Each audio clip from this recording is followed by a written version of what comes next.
Hola, Gemma. Bueno, me presento, yo soy Ailín Truax, soy periodista mexicana estadounidense. Viví los últimos 20 años en Estados Unidos, desde hace 4 vivo en Barcelona.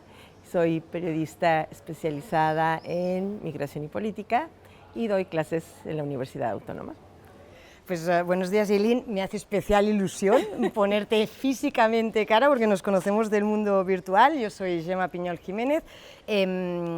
Soy doctora en Ciencia Política y Relaciones Internacionales y esto ha sido un poco lo que me apasiona, la construcción de políticas públicas en materia migratoria y en ese sentido trabajo en el mundo de la consultoría y también soy asociada en la Autónoma de Barcelona y en la Pompeu Fabra. Pues es interesante la invitación para conversar hoy porque de alguna manera es una conversación que iniciamos hace algún tiempo porque tenemos puntos en común, a pesar de que en aquel momento vivíamos en países distintos. Pero creo que el tema de las fronteras es justamente, ¿no?, un buen punto de encuentro para esto, sobre todo considerando que en los últimos años parecería que va cambiando la narrativa de lo que es una frontera, el peso simbólico que tiene, dependiendo de cómo va el vaivén político, ¿no? Anteriormente solía ser el vaivén económico, las fronteras se cruzaban y se interpretaban en función de actividades laborales y económicas, y vimos un giro de narrativa. Ahora la frontera más asociada con seguridad, ¿no?, más asociada con algunos otros asuntos. Igual por ahí yo creo que podríamos empezar a explorar el tema. Y pues sí, porque me hace gracia, porque precisamente hablando de fronteras nos encontramos nosotras, y eso yo creo que forma parte de lo que habían sido tradicionalmente los espacios de frontera, espacios de encuentro. Es decir, si uno piensa en el desarrollo, sobre todo en la Edad Media, cuando construimos, digamos, el mundo, porque las fronteras, tal como las conocemos hoy en día, que son un constructo del Estado-nación, de la Paz de Westfalia, los espacios de frontera crecían, porque los espacios de frontera eran, como bien decías, espacios de comercio, espacios de encuentro, con lo cual los puntos fronterizos eran esos espacios de riqueza, mucho mejor, mucho más desarrollados y más conectados con el mundo que esos espacios que quedaban al margen. ¿Cómo hemos pasado de eso, de esa frontera de encuentro, de oportunidades y tal, a un concepto de frontera basado básicamente en el miedo, en la represión y en la vulneración de derechos?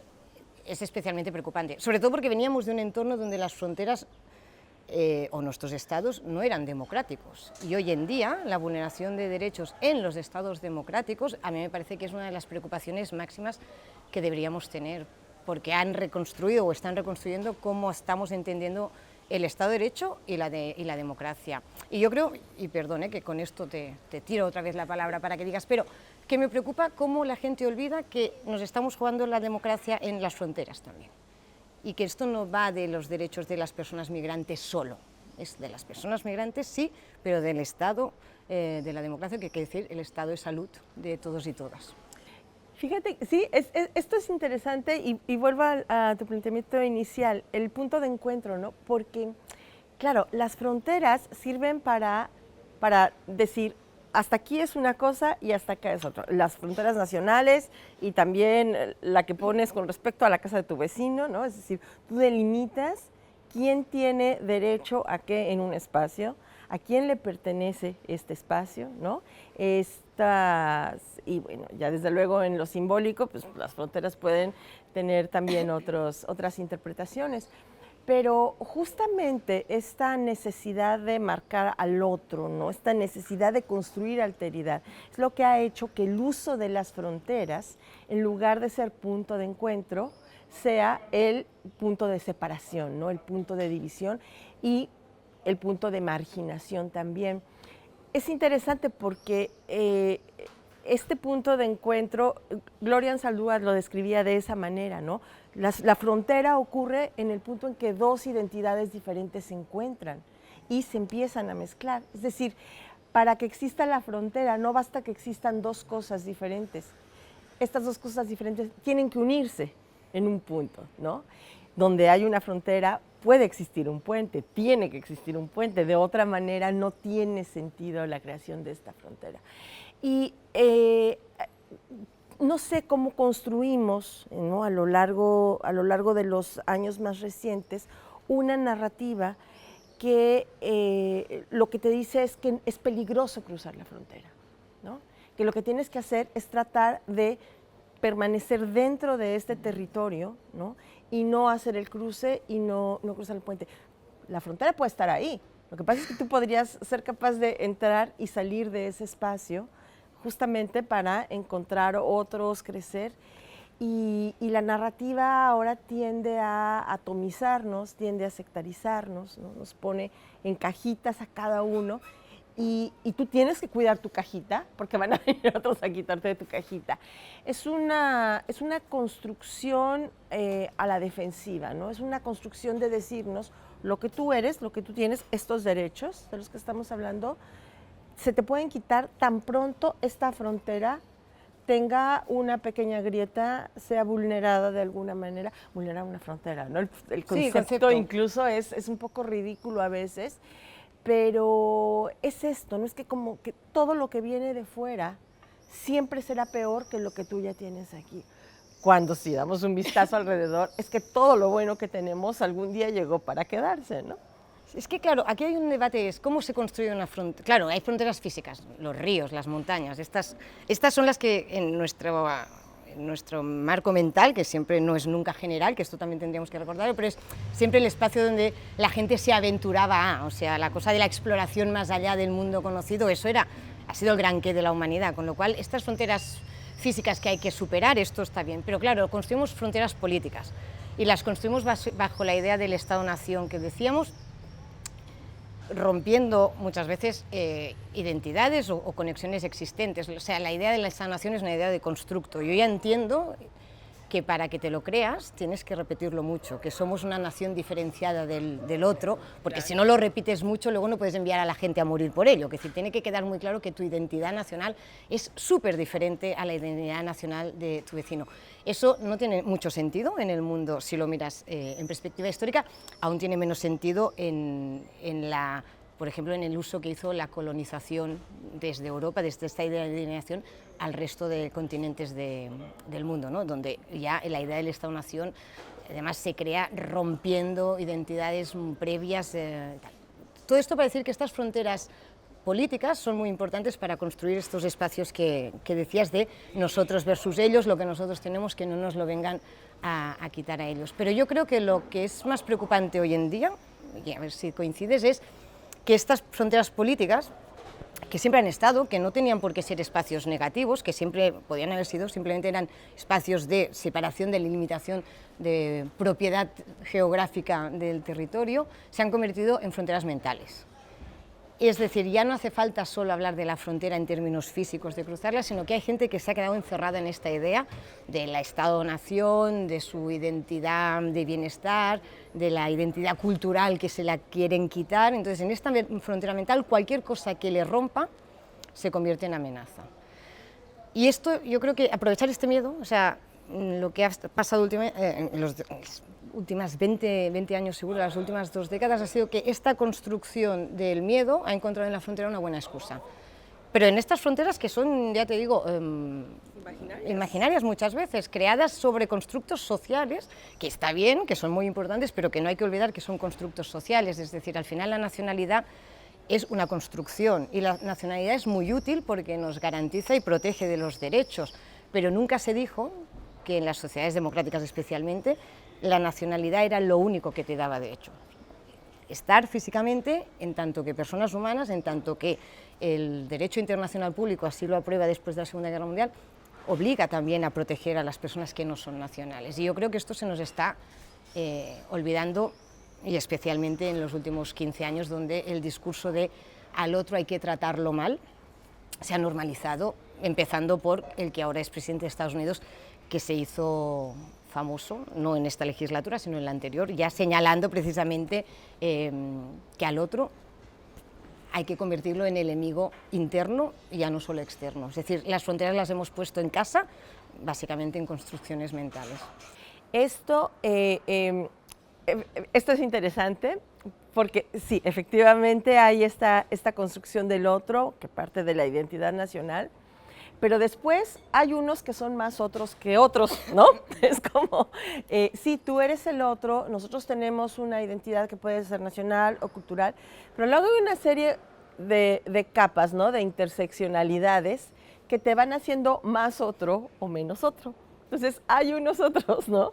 Que posiblemente podemos aceptar bien porque tienen afinidades culturales, porque creen en lo mismo que creemos nosotros, ¿no? En términos de religión o de fe, porque lucen igual que nosotros, porque comen lo mismo que nosotros, porque hablan el mismo idioma, porque tienen el mismo PIB, ¿no?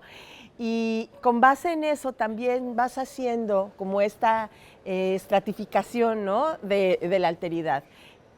Puede ser que yo no sea completamente cerrado porque soy un país democrático, pero en esta estructura democrática, gracias, decidiré quién sí puede estar cerca de mí y quién no puede estar cerca de mí. Por supuesto que abriré mis fronteras, pero ejerceré el derecho a decir quién puede cruzarlas, quién necesitará que yo dé el visto bueno para cruzarlas y quién nunca tendrá el visto bueno, aunque yo pretenda que existe un proceso para hacerle la revisión, ¿no?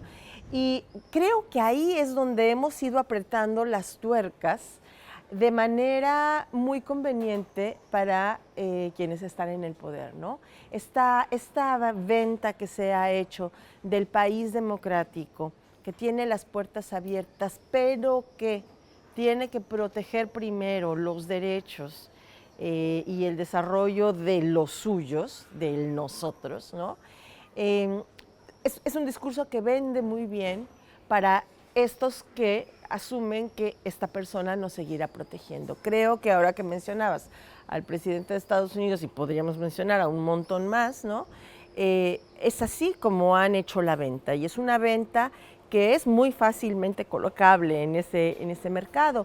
Está bien, somos un país democrático, pero necesitamos que alguien proteja que nosotros seamos la prioridad y después ya iremos decidiendo.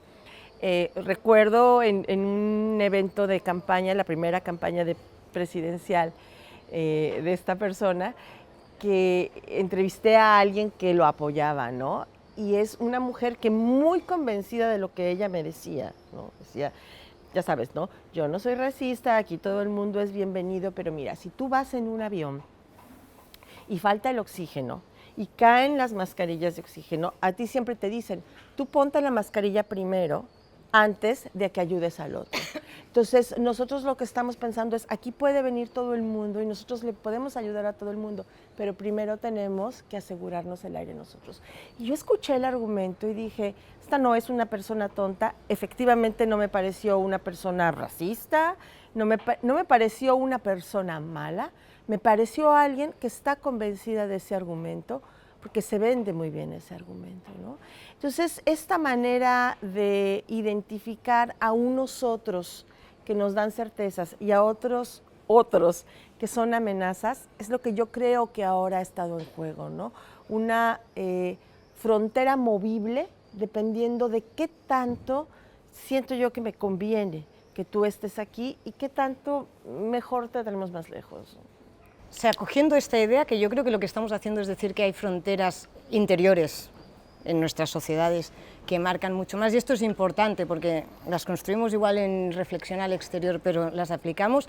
Andreu Domingo habla de la jerarquía de la pigmentación, yo creo que eso es importante, es decir, no todo el mundo es distinto o igual según las percepciones, y repito, percepciones, porque hay mucha población que se autodefine blanca, que no sé, siempre estaría autodefinida como blanca. Y además el otro día oía una cómica británica de origen, creo que es de Sri Lanka, que decía una cosa que me pareció interesante, que decía, claro, decía, a mí, ella había venido como refugiada en los años 60, además ella hace la broma y dice, cuando no estaba de moda ser refugiado, cosa que en reflexión nos tendría que hacer pensar hasta qué punto las personas refugiadas se han normalizado, que quiere decir que los conflictos han crecido en el mundo, y eso es una preocupación que deberíamos tener. Pero bueno, en cualquier caso ella decía, a mí lo que me hace mucha gracia son los migrantes polacos, porque han vuelto loca a la extrema derecha británica. porque los consideran migrantes y los odian mucho, pero luego son tan rubios, tan blancos, que entonces que les entra un shock. Entonces ella lo hacía con mucho más humor de lo que he dicho, pero en realidad es esta lógica de, en realidad, cómo construyes lo que se parece o lo que no se parece. Y es verdad que en el mundo en el que vivimos hay una cuestión que es clarísima, que es el color de la piel, hay otra cuestión que tiene que ver con cómo construyes esas similitudes, ¿no? De decir que nosotros nos tenemos que definir como caucásicos cuando mediterráneos es lo que a mí me definiría más, pero tiene que ver con construcciones distintas, con dimensiones distintas, y eso son reflexiones que tendríamos que hacer. Pero luego hay otra que yo creo que cada vez estamos olvidando más, y es la frontera mental de las desigualdades, porque toda o mucha parte del debate que estamos teniendo lo que no quiere decir es que estamos hablando de personas con menos recursos que otras, y que en nuestras sociedades lo que se está intentando hacer es que haya una guerra de los que menos tienen contra los que menos tienen. Y si olvidamos el factor desigualdad económica, yo creo que en este sentido nos estamos haciendo trampas, porque mucha parte del discurso xenófobo, sobre todo de parte de la clase trabajadora, que se ha visto en el voto al que fue en su momento el Frente Nacional o en algunos otros países, en partidos de extrema derecha, tiene que ver con la sensación de pérdida de privilegios, no, de derechos de las personas de la clase trabajadora, que no entienden que el problema no es esa frase falsa, además de mentira, de que las personas migrantes van más al médico. No, lo que no entienden es que hay menos médicos o menos médicas, porque hay menos recurso público, porque se está desmontando el estado de bienestar, y que el debate está en cómo se está ampliando en las desigualdades. Y claro, en esta guerra de las desigualdades, el señalar a la otredad es la excusa perfecta para cambiar el foco del debate, para redirigirlo. Y yo creo que esto es un ejercicio que tendríamos que poner encima de la mesa también, ¿no? Porque estas fronteras también, esta lógica de la porofobia, marca muchísimo en el cómo nos relacionamos entre unos y otras en las sociedades que estamos intentando construir. Eso es fundamental y tiene relación con lo que dijiste previamente, con el asunto de la identidad y de las etiquetas que nos vamos poniendo, porque estas etiquetas entran en juego en el momento que hay movilidad, ¿no? Pero entran en juego también dentro de todas las sociedades, ¿no? Ahora que mencionabas el asunto, el otro día escuché a una conferencista utilizar en inglés la palabra melanated. I am more melanated, ¿no? Tengo más melanina, que a mí me ha parecido una descripción estupenda para decir lo que queremos decir, ¿no? Debo aquí decirte que como persona mexicana, estadounidense que llegó a España, a mí me sorprendió mucho descubrir que aquí usan la palabra racializado, básicamente para decir no blanco, ¿no? Eso no se usa en el resto del mundo, o sea, creo que a América Latina puede estar llegando ahora por influencia de España, pero hace 4 años que llegué, yo nunca había oído la palabra. Fíjate que yo siempre he pensado que es una palabra que ha llegado al territorio español procedente de las personas de América Latina que, sabiéndolo o no sabiéndolo, se han formado en el discurso mental de Estados Unidos. Me parece fascinante eso. Tendríamos que examinar eso porque no creo que sea gratuito el uso. Examinado está. Racialized no existe. Me parece absolutamente... No, por eso te digo que me parece sí, como estas interpretaciones a veces que vienen de la academia anglosajona, sí, que no sé cómo se traducen, pero en cualquier caso aquí en España se está extendiendo mucho. Yo creo que no todo el mundo la utiliza en la misma lógica, pero claramente, a mi entender, refuerza esta idea de la segregación. Absolutamente, ¿no? Cuando quieres decir racializado, ¿qué quieres decir? No blanco. No blanco. Dilo, hombre, ¿no? Digamos, las personas no blancas. Nos cuesta un poquito. Bueno, entonces el uso de la melanina. Ahora me, me voy a apuntar, buscar de dónde viene, perdón. Sí. Lo de la melanina es muy interesante, porque entonces, claro, lo que haces es, esto, pero en verdad no existen razas, así las razas, dale, te cambio la palabra. Y lo que vamos a decir es la cantidad de pigmentación que hay en tu piel. Y entonces vamos a eso, ¿no? La discriminación por la cantidad de pigmentación que hay en tu piel. Es que eso lo tenemos incluso dentro de las sociedades nacionales, ¿no? El caso de América Latina, que tiene toda la impronta de la colonización, hoy en día, ¿no? 200 años después de que hay países independientes y estados-nación que tienen su propia identidad, en los países latinoamericanos tú sigues teniendo que las personas que tienen más recursos, que tienen un estatus social más elevado, son personas que tienen menores niveles de pigmentación epidérmica, ¿no? Son criterios que todo el tiempo van haciendo intersección, ¿no? Entonces, claro, hablamos de recursos, pero tradicionalmente, ¿quiénes han tenido más acceso a los recursos? Porque tienen mayores oportunidades para acceder a educación, a ciertos servicios, porque tienen más facilidad de tener accesos a salud preventiva. Entonces, todo es algo que se va combinando.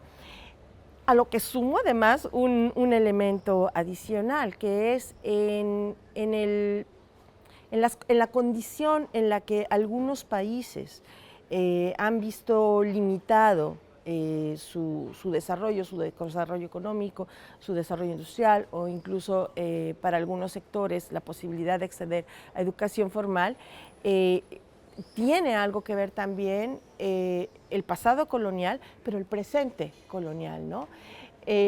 Hace unos años en un evento escuché a un joven filipino que llegó a Estados Unidos siendo niño, indocumentado, y sigue indocumentado, en este testimonio que estaba dando, y le preguntaban, ¿por qué estás aquí, no? Why are you here? En Estados Unidos. Y la respuesta fue, we are here because you were there. Estamos aquí porque ustedes estuvieron allá, ¿no? Y a mí esta frase, ¿no? Hay mucha gente que está yendo a un lugar porque primero fuiste tú allá. Es algo que suele salir a veces también de la manera en que queremos entender. Es que ellos allá en sus países no tienen, es que ellos allá en sus países no hacen. Sí, fíjate que si haces el mapa de ellos y sus países, lo que encontrarás es que los países de este lado estuvieron o siguen estando ahí. Porque hoy estas fronteras a lo mejor limitan la movilidad entre un país y otro, pero Iberdrola hoy mismo tiene explotación de recursos en países latinoamericanos. Y tú ves que en Guatemala, que en Paraguay, que en Colombia, que en el sur de México, empresas europeas están haciendo tala de bosques, empresas europeas están poniendo hidroeléctricas, y eso es un nuevo colonialismo que también genera este tipo de inequidad. Es que me parece muy interesante porque me viene a la cabeza una frase muy tonta, pero es que para los ricos no hay fronteras. Es decir, al final lo que estamos diciendo es las fronteras son saltables cuando tienes muchos recursos, ¿no? Entonces la frontera en realidad tiene que ver con falta de recursos, con lo que decíamos antes, ¿no? de las similitudes o no que construyes de esta pirámide de pigmentación de la sociedad, pero es evidente que la frontera hoy en día para las personas que tienen recursos, y cuando digo personas también me refiero a personas jurídicas, es decir, empresas y tal, no existe. Es decir, la movilidad hoy en día, en el siglo XXI, es una movilidad mucho más amplia y más rica que nunca, que de hecho sorprende cuando está pasando justo lo contrario con mucha población de a pie. Con lo cual, al final, lo volvemos a un poco al debate que decíamos, ¿no? Hay una construcción que tiene que ver con el capitalismo, básicamente, como constructo, al que le ha ido muy bien esta lógica nacional hasta cierto punto, porque hay un momento que el capitalismo, el Estado-nación se le hace pequeño, se le molesta y además considera que le limita su capacidad de expansión. Y parte del debate que estamos habiendo también en estos últimos años es como hay una parte de lo privado que quiere cargarse la idea del Estado-nación porque le molesta para sus beneficios, ¿no? Es decir, que aquí hay una parte que también no deja de ser sorprendente. Y luego hay una cosa que has dicho que sí que creo, y en el caso del Estado español hay que hacer especial énfasis, es en el tema del impacto de la colonización, ¿no? Hay una lógica que es evidente, que además a mí me parece, en el caso de España específicamente, preocupante, que es el privilegio de la colonización. Y decir esto ya sé que es poco, o sea, no genera muchas simpatías, pero yo creo que en el caso español, por ejemplo, es mucho más racista la ley de nacionalización que la ley de extranjería. Porque la ley de extranjería diferencia al nacional del no nacional y podríamos discutir si es buena o mala, y clarísimamente hay muchos margen de mejora. Pero la ley de nacionalidad te dice que las personas que provienen de determinados países tienen más privilegios y posibilidades que personas que provienen de otros, en términos de nacionalizarte en 2 años o 10. Y esto es un debate que no tenemos suficiente. Y no tenemos suficiente porque lo normal sería buscar un punto medio, que sería 5 años en línea lo que hacen en muchos países de la Unión Europea, pero esto afectaría a algunas personas que hasta ahora lo podían conseguir en 2 años, ¿no? Quiere decir que hay debates que no estamos teniendo porque son un poco peliagudos, pero que en realidad es una foto del siglo XVII aplicada al XXI, que es una injusticia, ¿no? Porque hay mucha población que lleva muchos años residiendo aquí, que no pueden no solo no nacionalizarse, no pueden ni votar en las elecciones locales, que ese sería otro debate, ¿no? La frontera política interna, es decir, la falta de derecho a voto, que yo creo que también de verdad es una cuestión que nos deberíamos plantear. Y solo un último apunte por el tema del racismo, porque me parece muy importante. El racismo, y esto yo creo que en algunos momentos lo olvidamos, no nace de la extranjería. O sea, no somos racistas porque haya extranjeros. Claro, sí, somos racistas porque estamos mal educados, seguramente, en términos sobre todo de principios democráticos. Pero hay un problema que sí que me parece, y sobre todo, repito, en muchas sociedades europeas está pasando, que es, ligamos xenofobia a racismo, y entonces no queremos ver el racismo estructural que hay en relación a personas no blancas, por ejemplo, o personas que son de minorías étnicas. Y si hay un racismo histórico en Europa, por ejemplo, con la población roma, con la población del pueblo gitano, es una consideración que se está minimizando. Sí, sí. Y eso es preocupante, porque quiere decir que al final lo que estamos creando son estos espacios donde metemos muchas cosas para no resolver ninguna.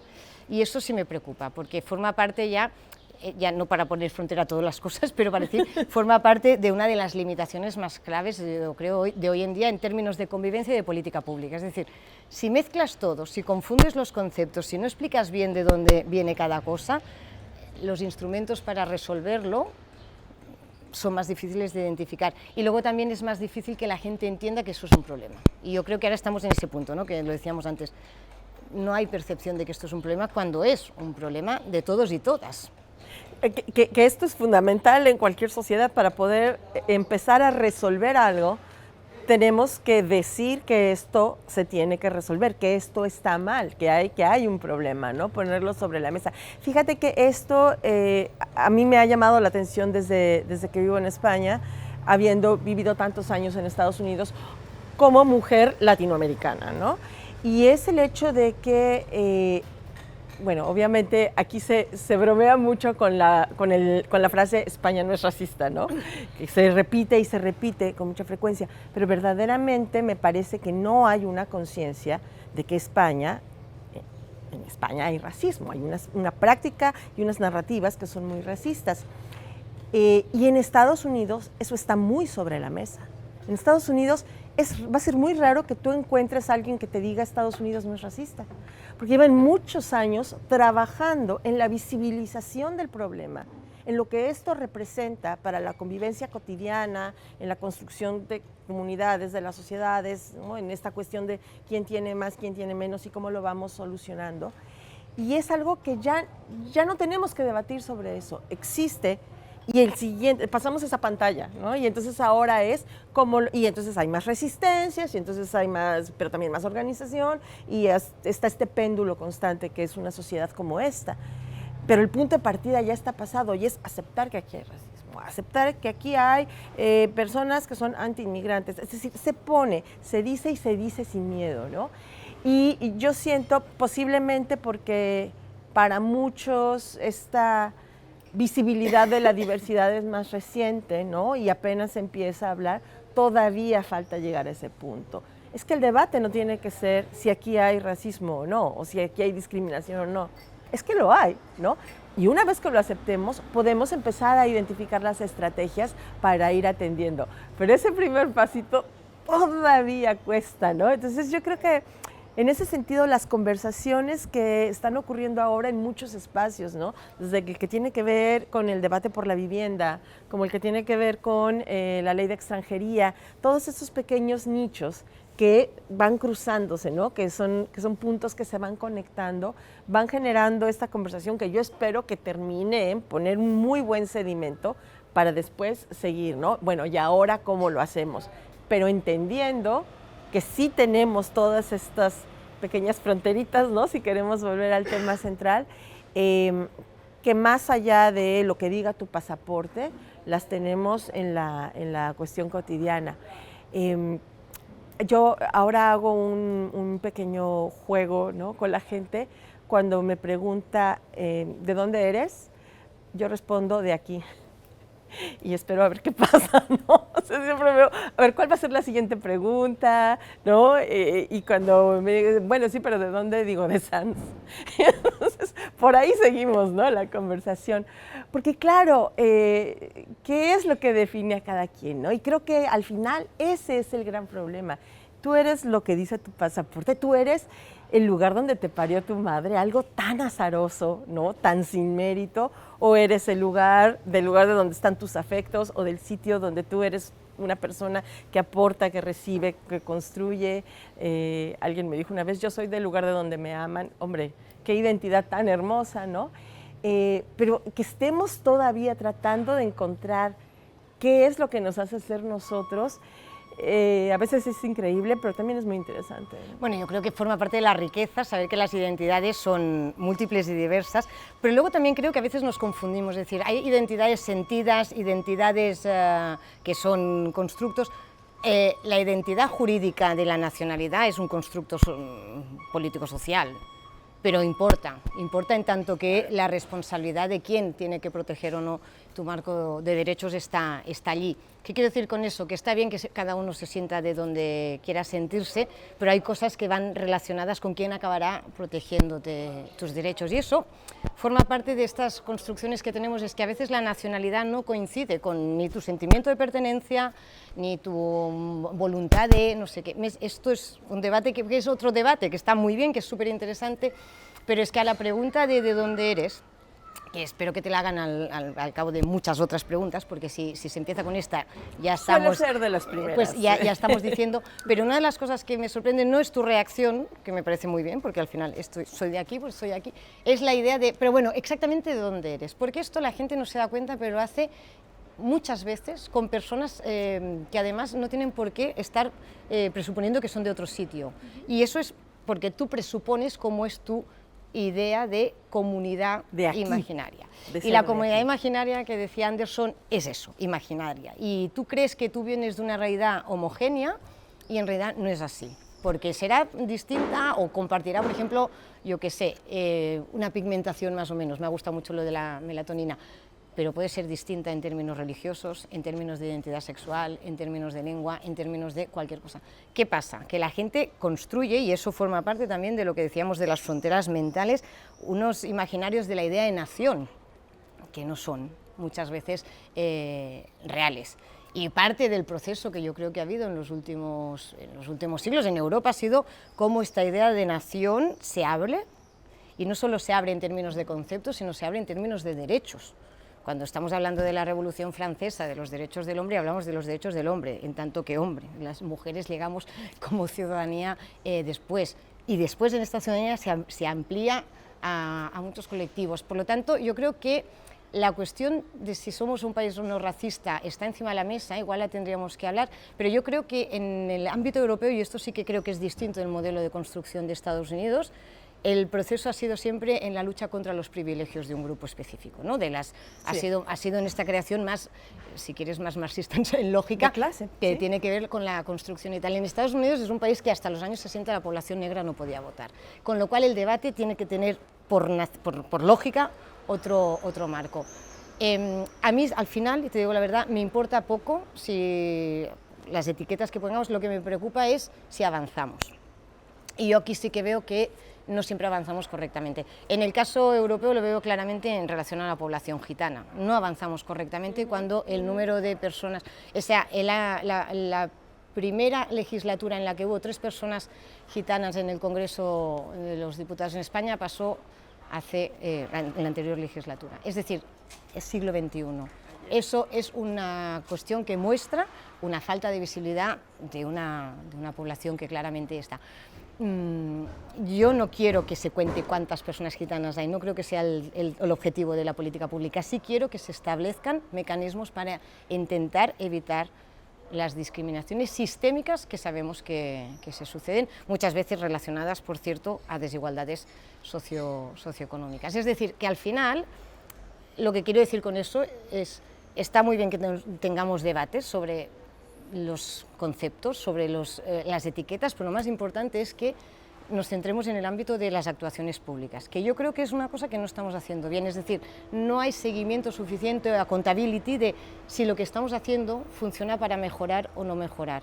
En políticas de integración, cuando decimos que se integren ellos, ya estamos fallando. Claro. Entonces, y esa un poco es lo que hay detrás de la pregunta. Porque integración significa los dos. Ambas, esto está definido así. Entonces, me hace gracia porque la pregunta en realidad que te están haciendo de, pero exactamente de dónde eres, es un poco eso, es ¿de dónde eres tú? Yo noto que tú eres otro. Es porque ¿Cuál otro eres? Exacto. Y aquí está el punto de qué estás hablando, qué otra edad me quieres señalar, porque la de residencia claramente no es, la de conversación igual no, o sea, ¿qué quieres decirme? Y esos son los puntos que yo creo que son estas pequeñas micro barreras mentales que tenemos que ir superando y rompiendo si queremos de verdad construir ciudadanía democrática, que al final quiere decir respetuosa con la diversidad.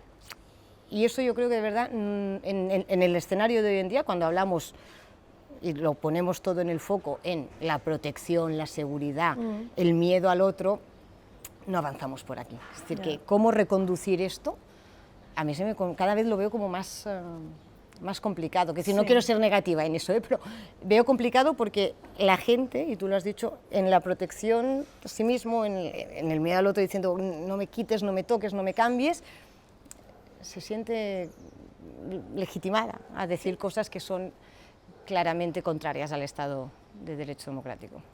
Fíjate que ahí en esto, ¿no?, de la protección, retomaría la idea con la que empezaste la última reflexión sobre, claro, la importancia de la identidad jurídica, porque dependiendo de cuál es tu identidad jurídica, hay un Estado-nación que tiene la obligación de velar por tus derechos, ¿no?, de proteger tus derechos.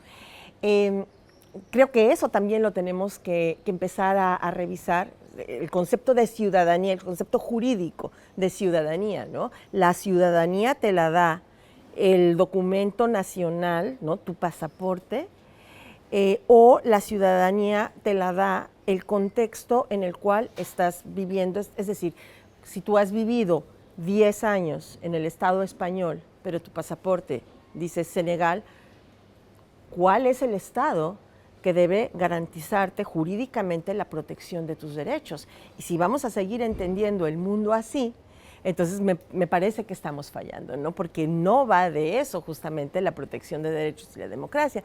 Entonces, desde luego, el punto de partida siempre tiene que estar dado por eso, aparentemente, ¿no? Porque el sitio donde naces es el lugar donde el Estado tendrá que proteger tus derechos, pero yo creo que sí tendríamos que empezar también a cambiar esta manera de entender la ciudadanía.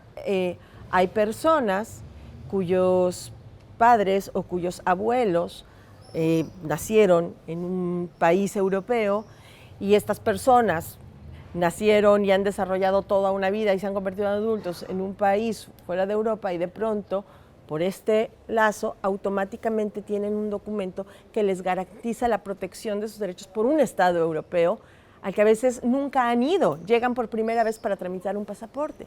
Y luego tienes a estas personas que han vivido una década, que han trabajado, que se han integrado, ¿no?, han contribuido, y no tienen esta protección jurídica. Entonces, incluso en términos de protección jurídica, sí tenemos que hacer una revisión de qué significa ciudadanía, cuáles son los parámetros que nosotros como sociedad nos vamos a poner para decir esta persona es ciudadano, y en función de eso garantizar sus derechos en todo sentido. Pero además, yo creo que aquí es la parte más sabrosa de todo esto, que en esta construcción de alteridades, ¿no?, y de decir cuál es el otro que no me representa una amenaza y cuál es el otro que sí, la construcción está en lo narrativo macro, pero realmente cuando tú te acercas a las comunidades y a las sociedades, en la vida cotidiana eso no es realmente tan visible. Una ciudad como Barcelona, por ejemplo, ¿no?, donde estamos, que es tan diversa en sus interacciones cotidianas, difícilmente reproduce todo el tiempo, a diario, las narrativas que estamos viendo en los medios, porque si tú ves los medios o si tú ves el discurso político parecería que efectivamente ahí hay un sesgo que es muy racista, que es muy nacionalista y que es muy de señalar al otro. Pero basta que salgas a la calle, te subas al bus, veas la interacción, veas dónde compra cada quien y quién es el que se lo está vendiendo y con quién hablas todos los días. Y en esa interacción hay un cruce de fronteras, hay un intercambio de pigmentaciones, ¿no?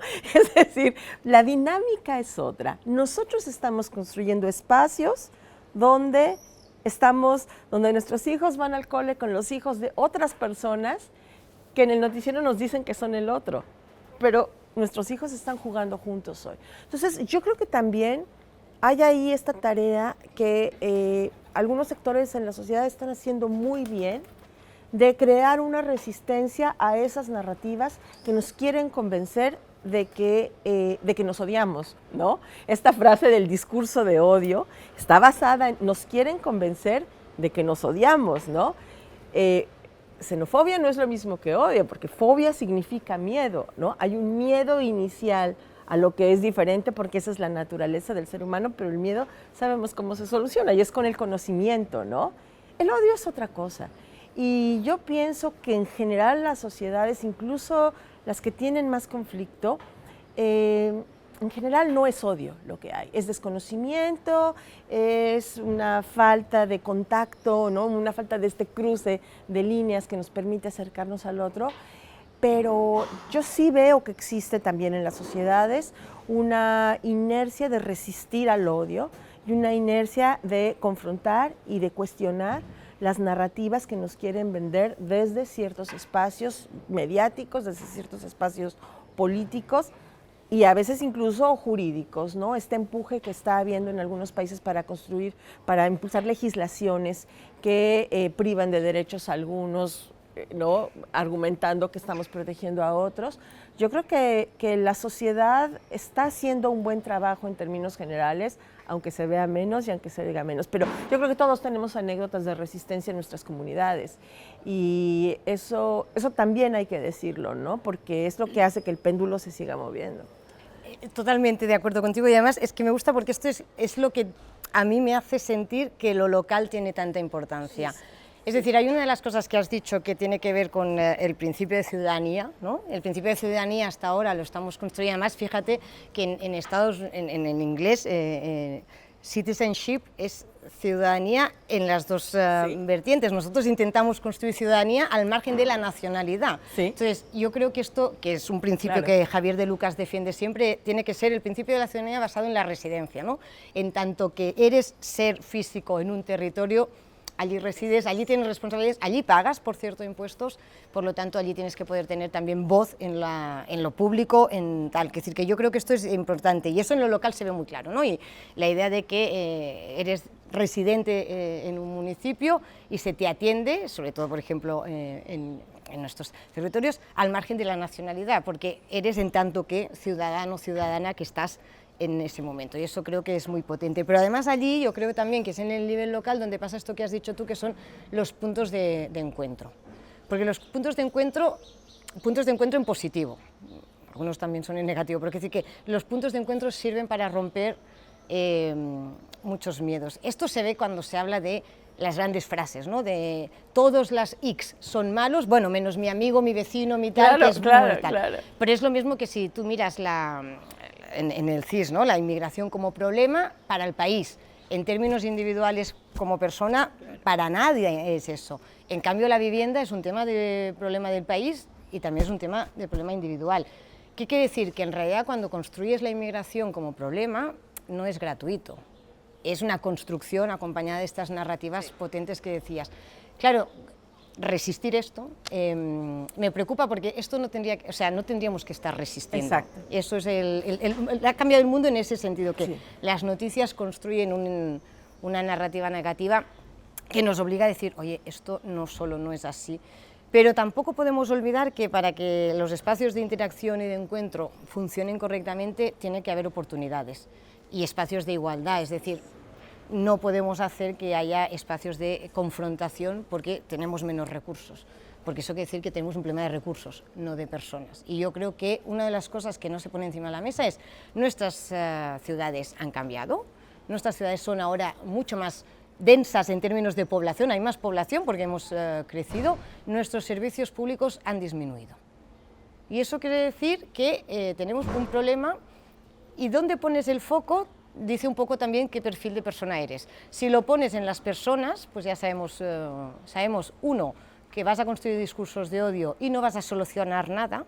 Si lo pones en los recursos, igual no vas a solucionar nada, pero como mínimo no vas a construir discursos de odio. Es decir, que yo también creo que aquí hay una decisión individual de dónde te posicionas. Y lo que no acabaré de entender nunca, de verdad te digo, es la gente que ha decidido que construir discursos de odio los hace o nos hace mejor sociedad. Yo solo repito una cosa que leí en la carta que les enviaron 500 líderes del Partido Laborista al actual primer ministro británico, que todo el mundo está sorprendido en tanto que cómo está gestionando la migración, porque básicamente está haciendo exactamente lo mismo que hicieron los conservadores, que los llevó además al fracaso electoral, es decir, que no parece que sea una muy buena idea, pero en cualquier caso estos 500 líderes laboristas le dijeron, no es esta, Stemner, no es este el modelo laborista de gestión de la migración y de la diversidad, pero además nos gustaría recordarte que ninguna política anti-inmigración ha mejorado el estado de bienestar, ha garantizado la vivienda a nadie. Es decir, las políticas anti-inmigración no construyen mejores sociedades, sino que las empobrecen. Y esto es una cosa que yo creo que tendríamos que ir repitiendo cada vez más, porque es fácil, y lo entiendo, comprar el discurso de odio desde la desesperación, el aburrimiento, el miedo, lo que quieras, pero no es productivo en términos de mejora individual ni colectiva. Y habría que argumentarlo, ¿no? Si tú me estás diciendo que estas políticas van a resolver el problema, dame los números, dame las cifras. Y es que esto además es una cuestión no de país, de sistema. En todo, por lo menos en el mundo occidental, las sociedades que tienen mayor diversidad son las que están funcionando mejor en términos económicos, en términos de generación de empleo, es decir, son sociedades dinámicas y se entiende perfectamente, ¿no? El ejemplo de Silicon Valley, ¿no? Este lugar donde están todas estas startups tecnológicas, Google, Apple, Microsoft, etcétera, algunas de esas tienen hasta 60% de sus empleados que son trabajadores inmigrantes que han llegado ahí con una visa gestionada por ellos, la visa de trabajo que te da para skilled workers, ¿no? El gobierno de Estados Unidos, porque tú no puedes resolver problemas complejos que funcionen para todo el mundo si no tienes ahí una diversidad de formas de pensar y de entender y de resolver el mundo. Si todos fueran John Smith, eso no funcionaría, ¿no? Yo creo que la experiencia, los datos duros, hombre, las empresas de los hombres más ricos del mundo están echando mano y aceptan que requieren de este activo, que es la diversidad de origen, para echar a andar empresas y para echar a andar sus imperios, que luego ya nos queda un problema, pero que es así. ¿Cuál es el argumento que hay para decir una sociedad cerrada es la que prospera mejor, ¿no? Yo creo que ahí a veces también, esto ya con mi sombrero de periodista, ¿no? Desde los medios de comunicación, fallamos un poco, ¿no? Porque nos quedamos mucho en la enunciación, pero si diéramos todo este contexto y si alguien dice los migrantes te quitan el empleo, pero lo acompañáramos con el dato, que no vas a encontrar el dato que corrobora eso, y si el que lo confronta, podríamos cambiar las narrativas. Yo encuentro muy potente que en algunos temas el cambio de narrativa esté viniendo desde la sociedad y no desde los medios y no desde la política pública, y que se esté logrando hacer el cambio de narrativa, ¿no? El cambio de evitar o cuestionar el uso de algunos términos, como el que se usó para niños, niñas y adolescentes no acompañados, ¿no? Que es la sociedad la que empuja y la que va logrando estos cambios. Yo creo que por ahí estamos bien, yo creo que sí estamos haciendo que en la diferencia también haya encuentro, y nada más creo que nos hace falta recordar este cliché de que las migraciones han existido siempre y migrar es algo natural. Bueno, se dice mucho, ¿no? Pero lo que sí hubo durante muchos siglos es esta idea del que se iba, ¿no? El que salía y había estado en muchos lugares y luego regresaba. era una persona muy reconocida porque había visto mucho, ¿no? Era este que se iba y a los 3 años volvía, y cuando llegaba, ¿no?, en las aldeas, en las comunidades, la gente se reunía en torno a ellos y querían escuchar, porque era alguien que había corrido aventuras y que había comido algo distinto y que había visto gente distinta, y ¿no?, el pueblo se sentaba alrededor, alguien le hacía ahí un cantar, ¿no? Es que esa es la persona que ha migrado, ¿no? Ese es el que está llegando y que trae toda esa experiencia, toda esa aventura.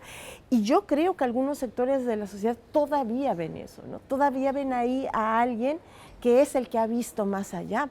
Ahora nos falta plasmar eso, reflejarlo en la construcción de las políticas públicas y en la construcción jurídica de las comunidades, ¿no? Sí. Y hay una cosa que creo que has dicho que me parece importante, es al final los medios de comunicación no dejan de ser grupos de interés. Entonces aquí hay una pena, que es el gran salto entre la voz oficial de los medios de comunicación y cantidad de personas periodistas que se curran la piel, explican las historias desde pie de calle, dan voz a las personas para explicar las situaciones, y hay un decalage, ¿no?, entre quien tiene más o menos conocimiento. Entonces yo estos días, por ejemplo, lo veo mucho, que ahora estos días hay mucha gente hablando de inmigración más que nunca. Yo siempre había dicho que quería más debate público sobre la inmigración, no lo quería de esta manera, lo quería un poco más formado, pero bueno, eso ya es otro tal. Pero me doy cuenta de la cantidad de personas que usan el concepto de deportación. Entonces, deportación es un concepto que en Europa tiene otro significado, no está para nada vinculado a la inmigración, tiene mucho que ver con la Segunda Guerra Mundial, y me parece interesante escuchar quién lo dice, porque cada vez que alguien oiga a alguien decir deportación, quiere decir que si no es una persona anglosajona, es una persona que ha aprendido estos términos a partir de lo que está pasando en Estados Unidos. Y eso quiere decir que ya está en un marco mental del que será muy complicado salir. Y en su lógica de intentar decir que no es como los que están a favor de las deportaciones masivas, lo que te hará es un discurso utilitarista y simplista de la inmigración. Y yo creo que esto es, claro, son mejores los utilitaristas en positivo que ninguno, pero también demuestra hasta qué punto tenemos un debate como empobrecido, ¿no?, sobre esto. Y sobre todo, otra cosa que me parece muy importante que has marcado es que además esto está en un contexto en el que hemos cambiado la manera de ver, ¿no? Es decir, desde Ibn Battuta a Marco Polo como exploradores míticos que todo el mundo le gustaban, a la figura del indiano, ¿no?, que era la persona que había hecho las Américas y volvía con dinero y se le admiraba o envidiaba porque había conseguido y tal, a la persona del refugiado o refugiada que venía de ese otro lado del muro, por ejemplo, al que teníamos que respetar en tanto que persona que había tenido que dejarlo todo porque era perseguido o perseguida políticamente, a lo que hoy vemos de cómo hemos construido todas estas cosas. Todas estas cosas que he dicho hoy en día se ven en negativo. Eso es lo que llamamos el proceso de securitización, ¿no? Y entonces el inmigrante es una amenaza, la persona refugiada es fake, no existe y por lo tanto vamos a poner en duda, y sobre todo vamos a dificultarle que acceda a territorio, por ejemplo en el caso de la Unión Europea, porque al final lo que vienen es a intentar colarse para salir del paso. Entonces toda esta negativa narrativa que estamos creando es lo que a la gente le llega. Y claro, entonces hablamos de este decalage, ¿no?, entre la realidad de la convivencia, que en muchos sitios cada vez es más diversa, más dinámica y fluye casi sin problemáticas, con toda esta negativa, que al final sí que impacta en el día a día. Sí, no, por supuesto. Y has hecho esta diferencia que haces entre la empresa de medios, ¿qué es eso? Que es una empresa, y el periodista, ¿no? A mí me parece fundamental, y yo creo que aquí también la sociedad tiene un trabajo que hacer, ¿no? Esta democratización del micrófono que hubo gracias a las redes sociales, creo que de pronto nos hizo confundir información con periodismo, y no toda la información es periodismo, ¿no? Y tal vez tenemos que volver a valorar el trabajo del periodista, que es el que toma esa información y la comprueba, la contrasta, ¿no?, la explica y le da un contexto para que nosotros veamos para qué nos sirve. Esta parte a mí me parece clave, y dentro de este reconocimiento de derechos que decíamos, ¿no? Que no privilegios, yo creo que la propia sociedad tiene que reivindicar su derecho a una información de calidad, a la información que merece para poder tomar las decisiones que como sociedad también merecen, ¿no? Ahí sí creo que también este cambio tiene que venir desde abajo, porque si esperamos que sean las empresas que han ganado mucho dinero con estos discursos racistas, anti-inmigrantes, ¿no? Cada vez que una de estos personajes dice algo sobre los inmigrantes, sobre algún colectivo, suben los clics, suben las ventas, suben las suscripciones, incluso de los medios más formales. Y bueno, el discurso de odio puede ser muy buen negocio para las empresas de medios, pero es un muy mal negocio para el periodismo y para la sociedad. Totalmente, y perdona, porque lo digo porque seguro que nos van a hacer ya cerrar la conversación. Pero que me ha gustado mucho esto de recuperar la información, porque al final la información, el conocimiento, que también hay que poner en valor el conocimiento, sí. Es básico. Entonces lo recojo para decir, tenemos que recuperar el espacio de frontera como un espacio de normalidad democrática. De encuentro. ¿No? Volver a lo que decíamos al principio, ¿no? De cómo la frontera tiene que ser el espacio de intercambio, espacio de puentes, que decías, o sea, cambiamos la figura de la muralla, del muro, por la figura del puente, porque yo creo que esto, en términos de construcción pública, nos hace mejores, en términos de no hay nada mejor que una democracia que llegue a todas las partes, también a la frontera, y eso quiere decir que tenemos que cambiar vulneración de derechos por espacios de intercambio.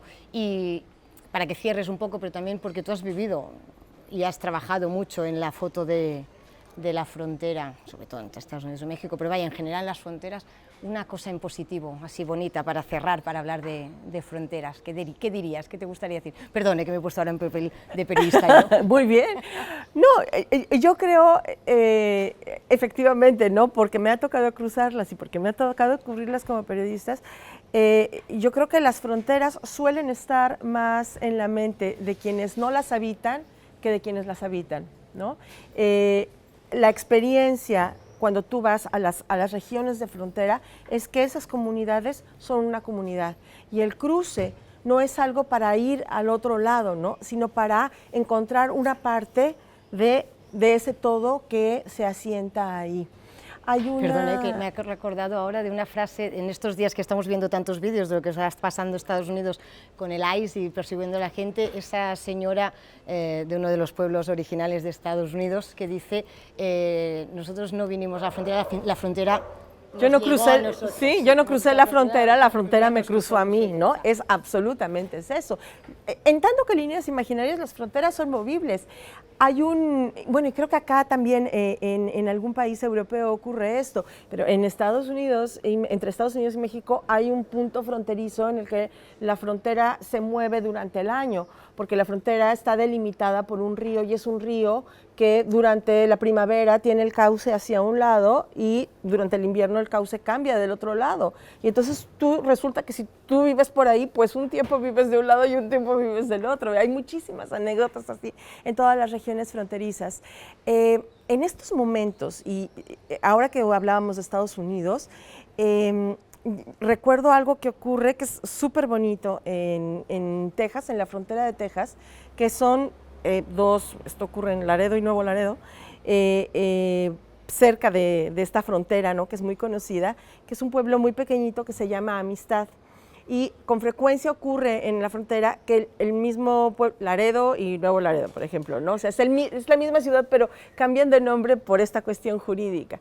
Pero ahí en Amistad, lo que ocurre es que una vez al año hay un puente que une el lado mexicano y el lado de Estados Unidos. Y una vez al año, son pueblos muy chiquitos, todas las personas que viven en el lado estadounidense se visten a la usanza mexicana, y luego las personas que viven en el lado mexicano se visten a la tejana, y entonces a una hora del día todo el pueblo sube al puente, y ahí en medio hay un niño y una niña, o dos niños, ¿no? Que se dan un abrazo, y entonces se conoce como la ceremonia del abrazo. Y esto se hace todos los años, cruzan el puente y ahí se abrazan en medio del puente para recordar que son solamente un pueblo. Y estos pequeños rituales siguen ocurriendo aun cuando hay un presidente que está mandándote una Guardia Nacional a hacer nada. Y estos episodios ocurren entre México y Estados Unidos y ocurren también aquí en todas las fronteras que estamos marcando en Europa y ocurren en América Latina y ocurren porque las comunidades cuando se conocen, cuando se tocan, derriban estas barreras, estos muros con el contacto físico, ¿no? Yo creo que en el largo espectro lo vamos a seguir viendo porque así ha pasado siempre. El reto que tenemos, me parece, es superar la inmediatez de este discurso que nos quiere convencer de que nos odiamos y tocar base todos los días con nuestro círculo más inmediato, que es el que nos recuerda que somos diversos y que por ahí está nuestra fortaleza, ¿no? Que si hemos llegado lejos en algunas sociedades es justamente gracias a esta diversidad. Yo de verdad creo que... Yo ya que decir que no añadiría nada más, que lo dejaría aquí porque creo que es la manera perfecta de cerrar con esto. Yo cerraría diciendo que necesitamos una segunda parte. Totalmente. Por favor, Mezcladís, dennos un poco más. Ha sido un placer, de verdad. Igualmente. No, a ver, o sea, vámonos a comer, vamos a seguir hablando de Vamos cosas. a correr.